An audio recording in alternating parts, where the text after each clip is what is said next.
Imagine कीजिए एक CM बनता है और वो ऐलान करता है कि हर लड़की को उसकी शादी पर 8 ग्राम सोना दिया जाएगा।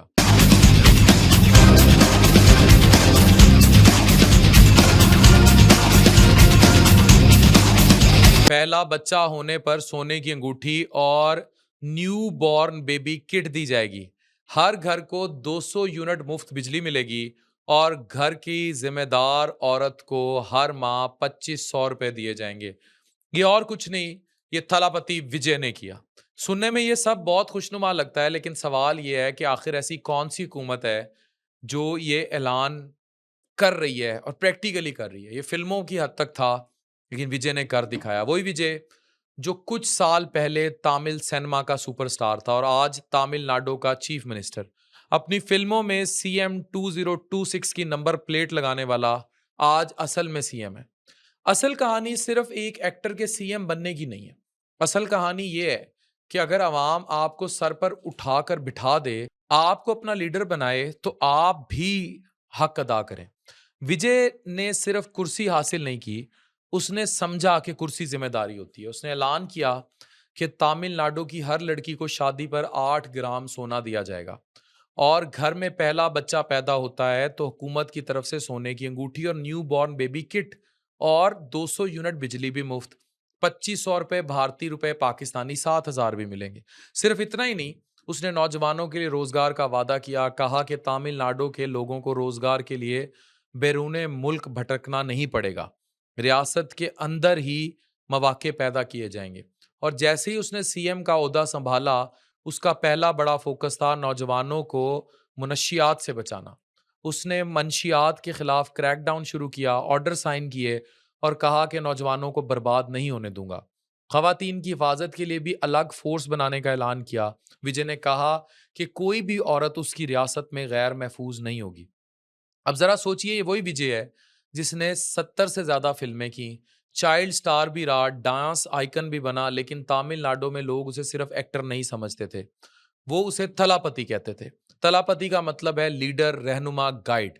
उसने अपनी फिल्मों में अक्सर आम आदमी का किरदार निभाया, रिक्शा ड्राइवर, मजदूर, गरीब इंसान, और आहिस्ता आहिस्ता लोग उसे स्क्रीन का हीरो नहीं, असल हीरो मानने लगे। ये वो फैक्ट है। इवन जो सोशल मीडिया वॉरफेयर भी है कि लोगों के घरों में दाखिल हो जाओ, उनके ज़हनों में दाखिल हो जाओ। तमिलनाडु में एक्टर्स को बहुत ज़्यादा इज़्ज़त दी जाती है। उनके मुजस्मे बनते हैं, उन पर दूध चढ़ाया जाता है। कभी-कभी तो लोग उन्हें देवताओं की तरह ट्रीट करते हैं। लेकिन विजय ने इस पॉपुलैरिटी को सिर्फ फेम के लिए इस्तेमाल नहीं किया। जब वो अपने करियर के अरूज पे था, उसने अचानक फ़िल्म इंडस्ट्री को अलविदा कहा। 2024 में इसने अपनी पार्टी लॉन्च की और तमिलनाडु का आज सीएम बन गया। लेकिन ये सब इतना आसान नहीं था। तमिलनाडु में हुकूमत बनाने के लिए 238 में से 118 सीट्स चाहिए। विजय की पार्टी 108 सीट्स जीत सकी। फिर कांग्रेस ने उसका साथ दिया, छोटी पार्टियों ने सपोर्ट किया और इस तरह उसने अपनी हुकूमत बना ली। लेकिन असल ताकत सीटों की नहीं होती, असल ताकत नौजवान थे। 2009 से ही विजय के पास बहुत बड़ा फैन क्लब नेटवर्क मौजूद था। हजारों नहीं, लाखों नौजवान सपोर्टर्स। ये फैन क्लब सिर्फ सेल्फीज और पोस्टर्स तक महदूद नहीं था। ये करप्शन के खिलाफ भी बात करते थे, सोशल वर्क भी करते थे। आहिस्ता आहिस्ता ये प्रेशर ग्रुप्स बन गए। वक्त के साथ साथ ये नेटवर्क 85,000 फैन क्लब्स तक पहुंच गया। विजय ने इलेक्शन कंपेन में रवायती इश्तिहारात पर पैसा नहीं लगाया, ना टीवी कंपेन्स, ना अखबारों की मार्केटिंग। उसने नौजवानों को अपनी आवाज बना दिया। हर सपोर्टर एक वॉकिंग कंपेन बन गया, हर मोबाइल फोन एक डिजिटल रैली बन गया।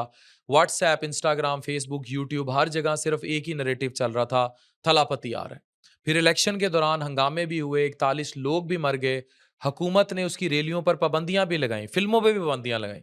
लेकिन उसने फिर भी सोशल मीडिया और यूथ पावर का इस्तेमाल किया और तमिलनाडु की तारीख में पहली बार ऑनलाइन पॉलिटिकल रैलीज का एक नया मॉडल बना दिया। वो एक जगह खड़ा होकर तकरीर करता और उसकी आवाज मोबाइल फोन के जरिए पूरी रियासत तक पहुंचती, और सिर्फ 2 साल में एक फिल्म स्टार सीएम बन गया।